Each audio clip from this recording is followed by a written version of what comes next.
Hi, my name is Dan Nelson. I'm an artist. I'm glad to have you join me for another free art lesson. It's time to start dealing with details. Boy, the devil's in the details. That's so negative, isn't it? The joy is in the details. Today I'm going to focus on how to draw a human eye.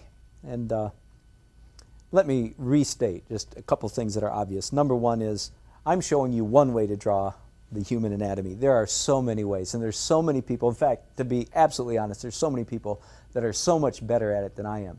I'm what I would call an all-rounder. I do all kinds of artwork. I do landscape, I do architectural renderings, I do cartoons, I do airbrush. So I haven't spent my whole life just doing figures and portraits and anatomy. Maybe for that reason it's just still kind of fun to me, and I hope you picked that up. I'm not so good that it's boring. In fact, I'm so bad that sometimes it's still scary. But I have a good time, and I hope that I can help you out a little bit. And maybe when you graduate from me, you can go to somebody that's far better than I am. But I want to focus on, we've been talking about heads and faces a little bit. I want to focus on the human eye. Boy, this is where it gets fun. Let's go back to the human skeleton, or as I said a few lessons ago, a skeleton. Because at this point it really becomes helpful for you to be able to see underneath the flesh, to see what's going on. Now, I have not practiced a skull lately, so you're going to have to accept that this is a close enough for jazz kind of rendering of a human skull. Close enough for Halloween, I guess, isn't it? The most important feature I'm focusing on here, of course, is the eye socket. The eye socket is essentially round. I'm sure that if we got into more detail, we'd find, well, that it's a little bit tapered off here, and so on and so on and so forth. But for all practical purposes, I'm going to call the eye socket is round. And it's important to know that because the top of the eye socket right here, this ridge right along here, is conveniently where our eyebrow grows. That is a bony protrusion, and that is an essentially immovable part of the human face, is that arch. Now, everything that happens underneath that arch is quite movable. That's why eyes get complex. If I can turn this, now just ignore this drawing a little bit because I'm going to draw an eyeball from the side, or an eye socket, and I'm going to take this face and turn it slightly to our right, to his left, and zoom in a little bit, and I want you to see some of the things that are happening. I'm going to draw an eye socket this way. Here is, you see that? There's that eyebrow arch. That's a bony protrusion that does not move. Likewise, down here is the bridge of the nose. By the way, I did happen to just look, this is called the glabella. If you really want to know, every single little tiny piece of the human face has a name, and I don't remember most of them. So I thought it was appropriate to show off at this one point and tell you that I do know the name of that one because I just read it. It's called the glabella. Go, amaze your friends. Hey, buddy, you got a nice glabella. It's the name of the bony part of the forehead that comes down between the two eyes. Be that as it may, you can skip that nonsense if you want. Then there's the bridge of the nose, which of course the nose has bone in it down to a point, then it has cartilage down to the rest of the nose. But I want to come back up here to the eye. Do you see this is a person's, their left eye turned slightly. To get just the position of that, I would like you to remove the eyeball completely. Remove the eye. There's no eyeball in this socket. This is simply socket with no eye, okay? To get things positioned right. I want you to envision this as roughly a rectangular shape. So if I turn it around sideways, frontwards, I'm sorry, again, it's a rectangle shape like this, demarcated by the glabella, the arch of the eyebrow, and then the outside of the socket, which I'm sure has a name that I don't remember, but outside of the socket will do, and cheekbone is down here somewhere. If we take this, I want you to imagine that this is a piece of elastic rubber, like a popped balloon. Are you with me? This is a piece of rubber stretched over this framework. Okay? Now the next thing I'm going to do to imitate a human eye is I'm going to take, my thumb's a little bit too small, but pretend I have a little bit bigger thumb. And I'm simply going to push in on that rubber. Then instead of a flat rectangle, can you visualize? You have to be able to imagine now the shape that we have. I'm trying to indicate it here very roughly. It's a flat plane that is roughly rectangular. I've turned it sideways now, and I've pushed in on it. So it goes in here, goes in here, goes in here, goes in here. Are you with me? Now, if you can kind of scoop that out, it's like the inside of a spoon-shaped shape right there. That is a socket, an eye socket with no eyeball. But if you can get that part right, then you're on the right track to start positioning the eyeball inside the socket. Are you with me? So that's the next thing we're going to do. I want you to imagine then that that's rubber, and I've pushed in on it just a little bit, not too far. Well, it depends how sunken the person's eyes are, because some are receded quite a bit, some are very shallow. But we've pushed in on it. Let's just imagine that this is magic rubber, and it is now frozen in place. Well, mostly frozen. It doesn't bounce back, so it's staying there. Now I'm going to take a marble, a large marble. You understand, of course, I'm sure, that the human eye is virtually a perfect sphere, right? You know that, don't you? So it is a sphere. Most of the sphere is tucked inside the head, inside the eye socket, but some of it pushes out. So we've got this concave elastic shape here that's the eye socket.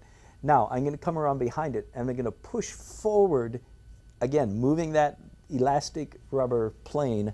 So now there is the shape of a sphere pushing back out toward us in the middle of this elastic plane. Does that make sense? If I put an iris on it, it would be something like that. Are you with me? But I'm trying not to indicate any details now. I just want you to visualize that that's a sphere now pushing back out. You with me? So we started out by taking a rectangle, it's flat, we pushed it in, and then we pushed the sphere back through it. That will give you have to be able to visualize that in your mind in order to get the position of a human eye correct. It doesn't do any good to say this is a human eye, because that's only a human eye that's wide open, looking straight at you. And most of your best drawings and portraits, the people are not going to be looking straight at you. They're going to be turned to the side. And as soon as they start turning, it's all messed up, right? So you have to be able to visualize this. Are you with me? If I were to go ahead and let's just like draw the other one here. So here's the other eye. This is a person's left eye. Now I'm drawing their right eye. Turn to the side slightly. Rigid bone, more or less rigid bone down here, and rigid bone here, right? And we put this plane of rubber across it, and then we push it in. Boom, there's the eye socket with an eye. Then we take a sphere, has to be the right size, and I'm not getting into that degree of detail here, and we push the sphere back out. Let me grab an eraser. Maybe I can get some three-dimensionality going on here. This is what I want you to imagine. I don't want you to be seeing eyelashes, eyelids, and that kind of thing.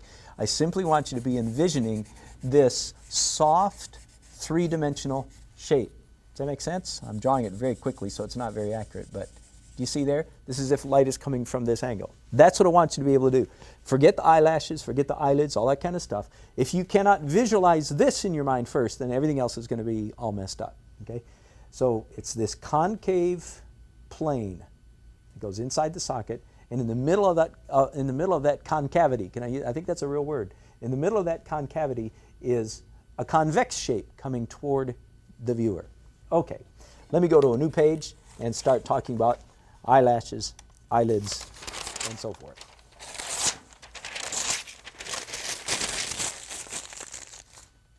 Woohoo! The eyes have it. Okay. Let me go back, for simplicity, back to the front view of the eye, so it's a very simple view. This is a person's left eye. So here's the eyebrow arch, the glabella, the part of the nose here, cheekbone outside. Okay, good enough. Concave in, convex out in the middle. So the eyeball shape is something like that. Okay, that's the eyeball. The whole thing. Most of the eyeball, of course, is hidden underneath this soft, fleshy tissue. In fact, let me make a correction. It needs to be a little bit bigger than that. Thank you.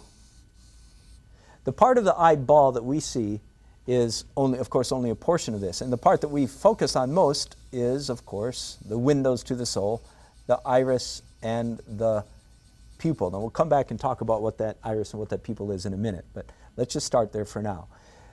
A couple of the most important lines of the eye, of course, are the orientation, the placement of the eyelids. And my pupil's a little small, and my iris is a little small, so I'm now enlarging it. And just for fun, I'm going to go ahead and put a reflection there, because if I don't do it now, I'll forget it later and I won't be able to add it in charcoal. Should we get to this degree of detail? Are you ready? Can you handle this? Okay, just a little bit. It might help you to know that most eyeballs, the arch on the top eyelid is not a perfect arch. The highest point of that arch is slightly toward the outside of the eye.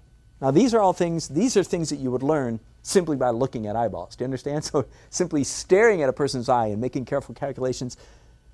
Then why do I tell you this? Great illustration. The reason is because if you know this is typical, then you'll see it in the eye that you're looking at and you go, oh yeah, that's right. And you'll draw it very quickly, whereas if I hadn't taught you this, that process may take 3, 4, 5 times as long. Does that make sense? So that's why we learn by rote, but you really learn by seeing. So don't let me dissuade you from going out and actually looking at eyes and drawing them. By the way, one of the fun part about drawing eyes is you really can draw your own. That you can get a mirror, put it in front of you, and you remember M.C. Escher? Yeah, drew an entire self-portrait reflected off his eye. So the highest point of that arch is there on the outside, and then likewise, the bottom arch is typically not a perfect arch either. The lowest part is typically slightly toward the inside. Okay, enough detail. Believe me, I'm not going to get any more detailed than that. These rules can go on and on and on and on ad infinitum. Let me go ahead and enlarge the pupil now. So I want to look like this person is relaxed and happy. The position of the fold of the top eyelid is extremely important and extremely varied. It varies from person to person. It varies from race to race. The difference between the Asian eye and the Caucasian eye is not that, as we learned in elementary school, that their eyes are slanted. Their eyes are most certainly not slanted any more than our eyes are slanted. The difference is that the fold, the way their top eyelid folds up into their upper eyelid is different. It folds right here along the bottom crease so that they in effect have a smooth, unbroken plane from their eyebrow down to their eyelid, if you want to know. Okay? Whereas Caucasians have the fold is higher so that we have our upper eyelid folds into something like that. Now, this is certainly not my eye. Let me just to give you a real quick, if this was my eye, I'm not looking at it now, but I've looked at it in the past, it would be something like this. And it's also partly because I'm getting older. I've drawn lots of portraits of old people, and more than once I've had them say, well, would you kind of lift my eyelids up a little bit? Because they don't like the fact that their top eyelid begins to sag down over their bottom top eyelid. But that's about so just be aware of that not all eyes are the same. This looks like probably a young woman's eye to me, model-esque, a beautiful eye. Likewise, there's a lot of variety in the bottom eyelid. It's the crease that occurs. Remember when this was a sheet of elastic rubber and we pushed that sphere forward? Do you remember that? This crease is simply caused by the crimping of that rubber plane, that latex flexible plane. Does that make sense? So again, this is very varied from person to person. With some it'll be very strong, the typical bags under their eyes, and of course as people get older, this gets lower and deeper. For a young person, it's less steep, and so on and so forth. You get the idea. Now, let's do some eyelashes on this eye. Couple things to keep. Eyelashes are a challenge because, of course, they're hair, number one. And hair is always a problem. You want to usually make sure that you don't draw hairs, either when you're doing eyelashes or certainly when you're doing hair on a person's head. You usually don't want to be doing line, line, line, line. You want to draw hair as a unit, as a mass. And that is certainly the case with eyelashes. Now, the eyelashes of an eye that's pointing straight at you, most of those eyelashes are pointed at you, so they are not seen very much. But toward the outside and the inside of the eye, they go, can you visualize this? like this eye here, the eyelashes on the inside point this way, so you see the side of the shaft of the hair, so you see more of it. The eyelashes on this side of my eye point that way, you see more of this. Plus, one more thing, the eyelashes toward the outside of the eye are longer than the eyelashes on the rest of the eye. So typically, you recognize this, don't you? I mean, it's the old, you know, the Maybelline or whatever other CoverGirl look, right? There's more eyelash toward the outside than there is on the inside. Now, I need to stop right here and give a very important distinction about the bottom eyelid. This is a mistake I made for years as a young artist, and when I finally discovered it, I thought, how dumb, how could I miss that all these years? And that is what I call the shelf of the bottom eyelid. Now, in order to illustrate this, it's simplest if I can just take this eyeball and turn it to the side. Are you with me? So I'm going to take this eye and just do a diagram of it from the side. Here is the cornea, the outside of the eye. Here is the top eyelid, and here is the bottom eyelid. Now, in both cases, the eyelash grows right off the edge of that lid, okay, both top and bottom. But on the bottom eyelid, it's actually on the top too, but we don't see it on the top very often unless we're looking up at an eye, which is a little bit unusual.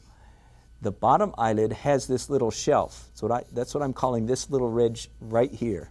You with me? That is the side of the eyelid. And it's almost always light, light, light pink. And because most of the time the subject, the person that we're drawing, is being lit from above, the light hits this little shelf and comes up very bright in the eye. Now, because this eye is coming toward us and because it recedes toward the corners, are you with me? This is a sphere going this way. This lid, this shelf, I should say, shows up, especially at the outside. Now, I've gotten my paper kind of dirty, so it's a little bit hard to see. Let me see if I can erase just a little bit of it. It's this part that I'm talking about right here. I'm exaggerating it slightly there. Are you with me? That's a very important part. It's a little bit fat. Again, I'm concentrating on it, so I've exaggerated it. And then the eyelashes on the bottom of the eye are much more sparse than the top of the eye. And you draw a few of those in, and that's just about done. Now, I already mentioned earlier in an earlier lesson, I want to reiterate, that the whites of the eye are not what? Got it. They are not white.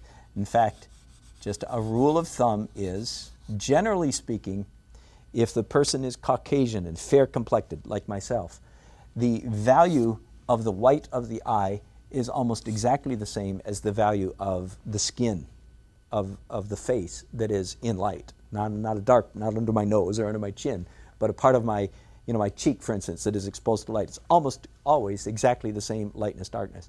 And that's a mistake that you'll often see students make, is the whites of the eye will be way too white, and it makes it an unrealistic. Just one other thing about the reflection. The point of light almost always gives that eye a lifelike look.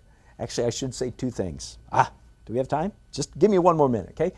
The iris is a flat plane, but because it has a transparent, clear lens over the top of it, it refracts. It bends the light in a very peculiar manner. This is very important to know. If you want to amaze your friends and influence your enemies, then it's important that you understand this. Because this is a flat plane, but the lens refracts or bends the light in a certain way, almost always. Now, in very, very, very dark eyes, this phenomenon is not seen nearly so well, but in medium to light eyes, it's seen very well. That the darkest part of the iris will actually be the part that is toward the light. Let me finish this a little bit so maybe you can see that in operation. In other words, I'm seeing a light coming from the upper right here. Because of the way the lens bends the light, it causes more light to strike down here on the iris than it does up here. So if you want to draw a believable, lifelike eye, just for fun, put the spot of reflection in whatever corner you want, but the darkest part of the iris will be in the same part of the iris that the reflection is. Does that make sense? Boy, this has been a long one. Thanks for hanging in there with me. Hope you're having a good time, and remember, keep drawing. Bye-bye.